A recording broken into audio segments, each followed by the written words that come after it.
We are now entering the 7th day of the government shutdown. 2 measures to fund the government failed in the Senate. Both parties are still pinning the blame on each other with no visible progress in negotiations.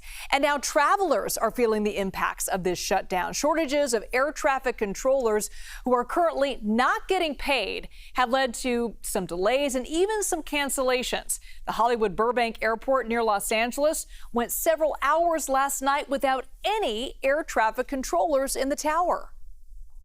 Just give me a headset on. You said everything's closed for our clearances? The clearance is closed, ground's closed, local's closed. The tower is closed due to staffing.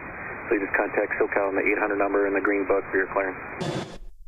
CBS News correspondent Shanelle Kaul has been monitoring this story for us. Shanelle, what was the situation last night?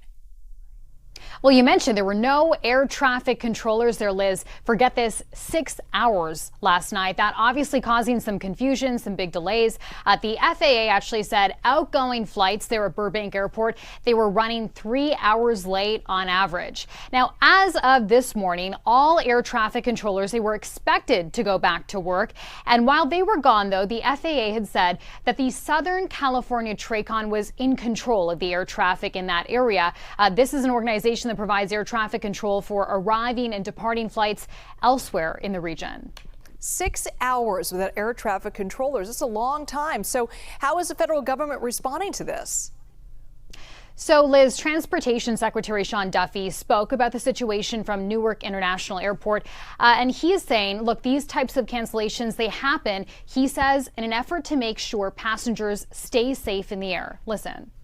There's been, one facility one day, another facility another day. Some areas there's been a 50% reduction in some of the staffing.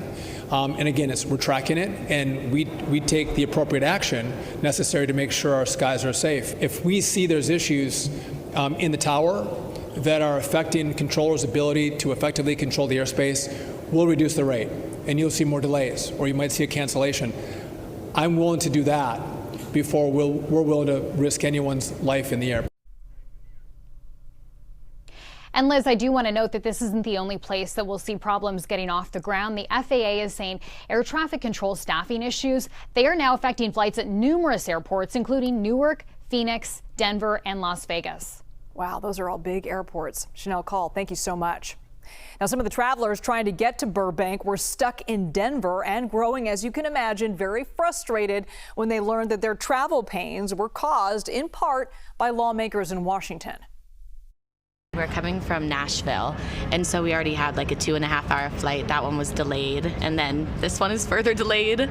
We just want to go home. I left Nebraska, came here, and as I was waiting, my husband in California informed me that there were no air traffic controllers in Burbank, California until 10 o'clock tonight. Kind of sucks. I have to get back tomorrow, so I'm kind of screwed if I don't. I think it's totally ridiculous.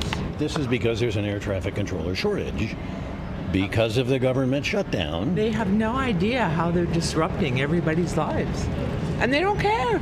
Can anybody get along? Your feelings about the government shutdown now? Is I'd like them to get it together.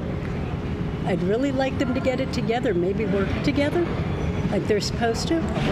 We're big boys and girls. We can have a discussion. We don't have to be on the same side, but we can have a conversation and we can figure it out. Yeah, I'm just tired. Long day.